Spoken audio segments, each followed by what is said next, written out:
Fresh Waters, spiritual reflections helping you to grow in faith. Today's session is about working out your dream. The key concept is, it is God who puts the dream in us to do His work.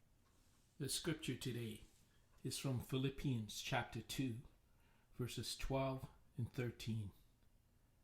Therefore, my dear friends, as you have always obeyed, not only in my presence, but now much more in my absence, continue to work out your salvation with fear and trembling. For it is God who works in you to will and to act according to His good purpose. There are many disciples of Christ who are searching for that one work that they can do for God. They believe that God has a certain ministry for them, and all they have to do is to find God's will for their lives. Some believe that they have been called to quote-unquote full-time ministry, maybe as a preacher, a pastor, or a missionary. The truth is that we are all serving the Lord full-time, whether a person is a professional, a business person, or a factory worker. What is more important is our attitude of service to God and not our vocation. How then do you know what kind of vocation God is calling you to do? Let us imagine that someone gave you an enormous amount of money that will take care of all your financial needs for the rest of your life. Let's also imagine that in 10 years' time, you will have all the education you ever need to accomplish what you want to do in life. Then, if money is not the issue, and education is not the issue, and God tells you that He will bless you in what you want to do, what is it that you will be doing? What will be your dream job?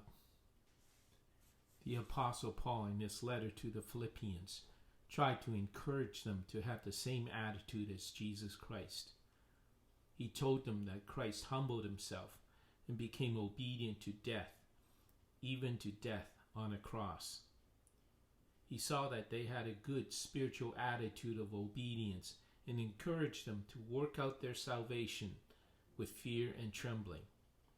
He was not telling them to work for their salvation, because no one can work for their salvation.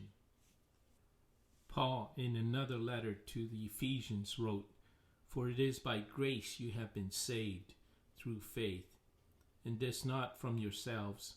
It is the gift of God, not by works, so that no one can boast." You see, no one can boast about how much they earn salvation.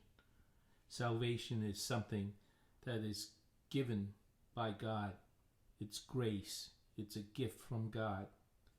When Paul encouraged the Philippians to work out their salvation, this means that the salvation they've been given by God is to result in good works.